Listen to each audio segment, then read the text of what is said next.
Hello दोस्तों, नमस्कार। मैं आप लोगों का हार्दिक अभिनंदन करता हूं अपने trader by stock market YouTube channel में। जो लोग फर्स्ट विजिट करें सब्सक्राइब वगैरह कर लीजिए पहले। चलो जी ठीक है।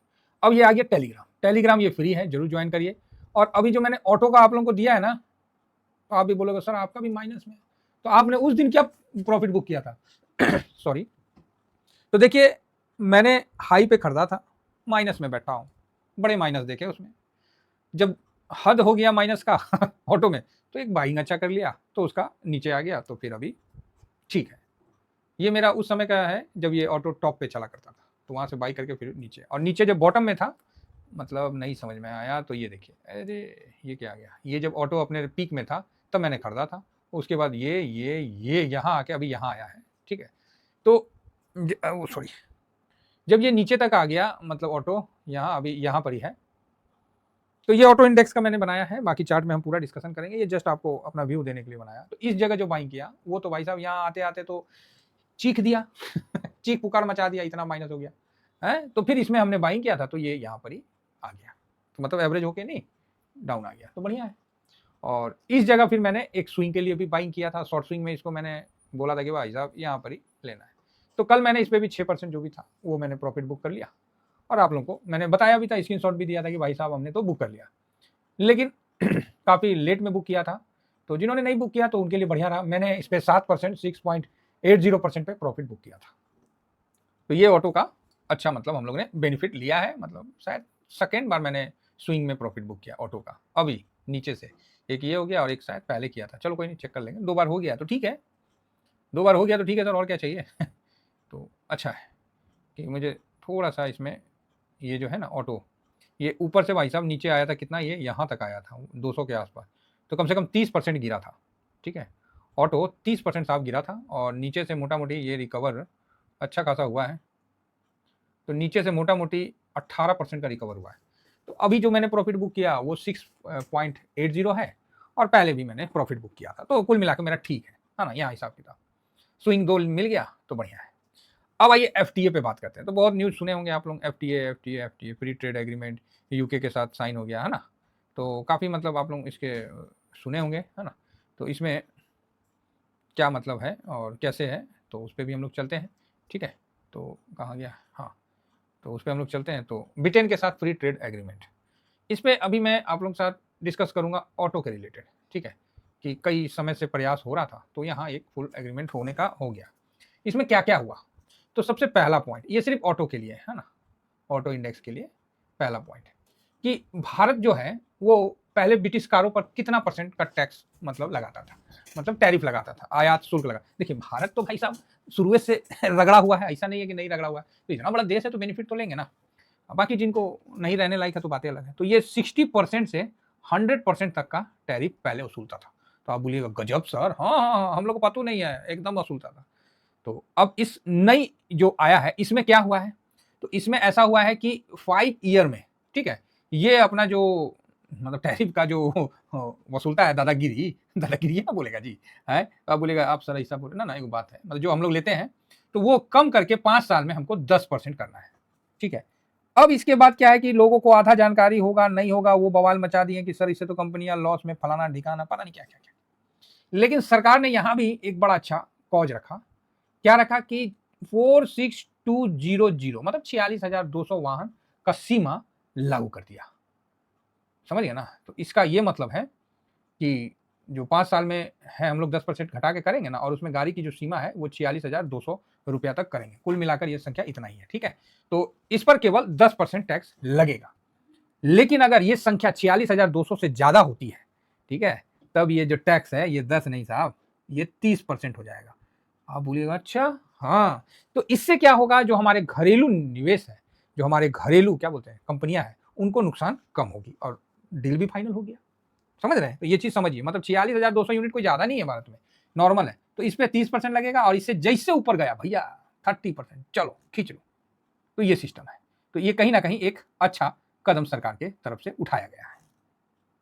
तो ये बहुत ही अच्छी बात है, जिससे क्या है कि 46,200 यूनिट बिक जाने के बाद 30% का सरकार लेगी, है ना, जिसे मतलब धीमा धीमा ये कम हो जाएगा, वो एक अलग बात है। नेक्स्ट क्या है कि दूसरा पॉइंट क्या है, ये यही दूसरा है, और ये अब तीसरा पॉइंट आ जाता है। तीसरा पॉइंट में क्या है कि भारतीय जो ऑटोमोबाइल निर्माताओं का जो संगठन है, जिसको क्या बोलते हैं, SIAM, ऐसी है ना, ये है, इसने मतलब जो अपना बात रखा है, यदि आवश्यक, मतलब इन्होंने कहा है कि इस संख्या को, जो वाहन का जो आयात कर रहे हैं, इसका शुल्क 0% तक भी किया जा सकता है। इन्होंने अपना एक वक्तव्य रखा है, तो ठीक है, बढ़िया है।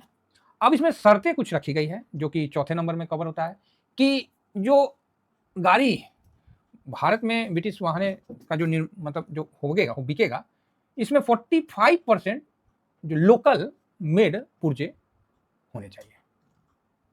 मतलब इतना तक लगाना चाहिए। ये मतलब लगाना मतलब अनिवार्य बोल के इस तरह का है कि आने वाला, अब एक ही बाइक तो नहीं हो जाएगा ना, धीरे धीरे। इससे क्या है कि यहाँ कंपनियां मतलब जो बेचेगी तो फिर सेटअप भी बैठाएगी, स्वाभाविक बात है, जहां से 2 पैसा अर्न होगा तो वहां कंपनियां क्यों नहीं लगाना चाहिए। तो ये चीज है।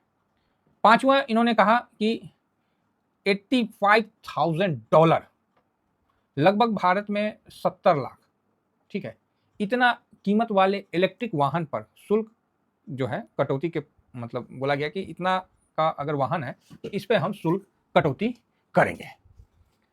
भाई साहब यूके ना चीख मार दिया, बोला नहीं, ये नहीं भाई, 70 लाख का भारत में गाड़ी कितना बिकता है।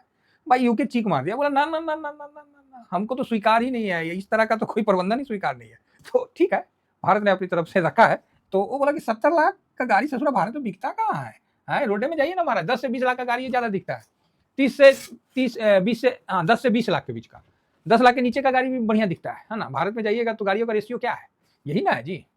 भारत में गाड़ी का सबसे ज्यादा रेशियो है 5 से 10 लाख, एकदम खूब बिकेगा। सेफ्टी रेटिंग का भी ध्यान नहीं है, फिर भी खूब बिकेगा। लेकिन अभी सेफ्टी रेटिंग कर दिया है, जब से मिस्त्री साहब का एक्सीडेंट हुआ था ना, तो उसके बाद से, मिस्त्री साहब समझ रहे हैं, जो टाटा मोटर्स के जो वो थे, उनका एक्सीडेंट के बाद इस तरह का हुआ था। तो ये है 5 से 10 लाख, ठीक है, 5 से 10 लाख का गाड़ी खूब बिकता है, तो इसमें सरकार कोई रियायत नहीं दिया है ना, उसमें भी लिमिट कर दिया। इतना कम का गाड़ी कोई बनेबे नहीं करता विदेशी। अब 10 से 20 लाख ही रोड में आपको गाड़ी दिखता है, मतलब उसमें भी मतलब 10 गाड़ी गया तो 10 गाड़ी में 7 गाड़ी तो यही रहेगा, चाहे 6 गाड़ी ये रहेगा, 2 गाड़ी ये रहेगा, और 30 से 50 लाख में फिर 1-2 गाड़ी मतलब मुश्किल से मतलब टुका टुकी दिखता है ना।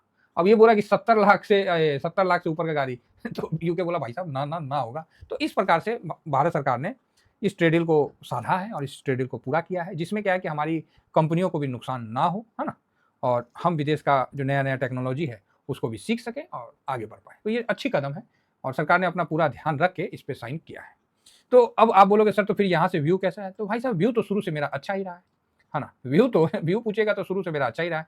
तो यहाँ बॉटम से 18-19% का रिटर्न दिया है, हम लोग भी 2 बार करके बटोर लिए हैं, ठीक है। अब क्या है कि मान लीजिए ऐसा सिचुएशन हो जाता है कहीं गिरावट बन जाए, तो इसलिए थोड़ा कैश भी रखना पड़ता है। बाकी टॉप से देखिएगा तो अभी भी डाउन है, कम से कम 15%, हाँ 16% के आसपास अभी भी डाउन है टॉप से। तो यहाँ भी अभी भी अपने वापस से हाई तक जाने के लिए इसको कम से कम 20% का तेजी बनने को है। तो यहाँ पर ही थोड़ा सा 300 मूविंग, 200 मूविंग ये जो सामने आ चुका है, तो इसीलिए थोड़ा सा ये इसको रेसिस्टेंट पकड़ लिया, ऐसा कुछ नहीं, मतलब एक बात हम बोल रहे हैं। बाकी मेरे को इसमें तेजी का व्यू बरकरार है और आज भी तेजी हुआ। हालांकि कल हमने प्रॉफिट बुक किया था, तो आज भी तेजी हुआ, तो ठीक है, कोई बात नहीं, तो बड़ा बढ़िया है। ऑटो सेक्टर को हम लोग ऑटो 20 के माध्यम से ही कवर करते हैं। तो एक बार इसका डिलीवरी पोजीशन देख लेते हैं कि किस तरह का हुआ। क्या ना कि एफडीए का डील हुआ ना, तो उसमें कई मतलब मेरे को ही खुद डाउट हुआ कि क्या आखिर क्या हुआ नहीं हुआ, इसलिए थोड़ा मैं बोला कि ऑटो सेक्टर पे एक बार नजर रख लेते हैं। तो आप देख सकते हैं कि 63.66 का डिलीवरी पोजीशन हुआ। और आज देखना बहुत जरूरी बनता है कि भाई किस सेक्टर में खरीदारी हुआ। अगर एफडीए का डील साइन होने के बावजूद भी बड़ा खरीदारी नहीं हुआ तो कोई फायदा नहीं है ना उतना ज्यादा। तो भाई जब 7 करोड़ का मतलब हुआ तो कोई बहुत बड़ा खरीदारी नहीं हुआ है, ठीक है। कोई इस पे एफटीए साइन होने के बाद कोई बहुत बड़ा खरीदारी एकदम नहीं हुआ है, नॉर्मल है। तो यहाँ हम लोग इसका व्यू जो है पॉजिटिव भी है और सही है, मतलब पोजीशन होना चाहिए। बड़ी तेजी बनी तो बेनिफिट ले लेंगे, अदरवाइज ठीक है, स्विंग का स्विंग कर लिए, नीचे आएगा फिर खरीद लेंगे। बहुत सिंपल स्ट्रेटजी है। अब इसमें जो है क्या स्ट्रेटजी अपनाते हैं, तो सर हम लोग बहुत सिंपल स्ट्रेटजी अपनाते हैं। कभी भी इसको, अभी भी करंट मार्केट प्राइस पर अच्छा लग रहा है आपको, देखिए बाई सेल करना है वो आपकी मर्जी है। यूट्यूब पे मैं इस चीज़ की बातें नहीं बताता हूँ। करंट मार्केट प्राइस पे अगर आप फर्स्ट लॉट अगर लेते हैं तो भाई 5% ऊपर गया, प्रॉफिट बुक करिए, अगला दिन प्रॉफिट प्लस प्रिंसिपल लगा दीजिए। नीचे चला गया तो सेकेंड लॉट लगाइए। तो अब आप बोलिएगा सर 5%, नहीं अभी क्या है ना, थोड़ा सा ये गिर ही नहीं रहा था, 2 साल से गिर ही नहीं रहा था। अभी क्या है कि थोड़ा सा करेक्शन दिया 30% का। तो ये एज पर सिचुएशन मतलब हम लोग को देखना पड़ता है और उस पर काम करना पड़ता है एज पर सिचुएशन कि अभी इसने साल का क्या रिटर्न दिया है। अगर इसने देखिए ऑटो है ना, 5 दिन में देखिए 2.5-3% दिया है और 1 महीना में 16% का रिटर्न आपके सामने है, ठीक है साहब। तो हम लोगों ने इस चीज़ का आनंद लिया। 6 महीना में डाउन है, तो हाँ ये अभी 5-6% साल में दे रहा है। तो इसको आप 5% डाउन पे काम करिए, ठीक है, इसको हम लोग इसीलिए मैंने साल का देख लिया कि 5% ऊपर गया, सर प्रॉफिट प्लस प्रिंसिपल निकाल लीजिए। तो 5 को आप करिएगा ना तो कभी आपको 7 मिल जाएगा, कभी 6 मिल जाएगा, ऐसे मिल जाता है। ठीक है, 5 तो एक्यूरेट मुश्किल है। नीचे 5% डाउन पे सेकंड लॉट लगाइए क्योंकि ऑलरेडी डाउन है, और जो भी आपका लास्ट लॉट लगे उस पर बड़ा प्रॉफिट लीजिए। ठीक है, उसको कम से कम 10%, 8%, तो मैंने भी लिया था। तो ये तो मेरा सेकंड स्विंग है ऑटो पे नीचे से। ठीक है, अभी देखते हैं आगे कितना स्विंग बनता है। बाकी एक तो पोजीशन है जो मैंने आप लोगों को स्क्रीनशॉट दिया। तो अच्छा है कुल मिला के ऑटो में। और ऑटो इंडेक्स को कवर करने का ही मतलब होता है कि आपने कोई टाटा मोटर्स या कोई महिंद्रा या कोई एक नहीं खरीदा, आपने 10 टॉप स्टॉक खरीद लिया, सॉरी 15, जिसमें आपको मारुति भी है 23%, सॉरी महिंद्रा भी है, M&M भी है, मारुति भी है, टाटा मोटर्स, बजाज, आइशर, टीवीएस सब है, मदरसन सब है, सब बात समझ गए। तो इसलिए ये मुझे ज़्यादा पसंद आता है। बाकी सर कोई बाई सेल का रिकमेंडेशन नहीं, एक जानकारी है कि इस इंडेक्स को हम किस ETF से कवर करें। तो कभी भी कोई भी ETF खरीदने का कोई शुभ मुहूर्त तो नहीं है। 30% गिरा है टॉप से, ऊपर तो आया है, बाकी अभी भी 16% डाउन है। मूड बना सकते हैं। फिलहाल इतना ही कहकर अपनी वाणी को विराम देता हूँ। Thank you very much. जय हिंद, जय भारत।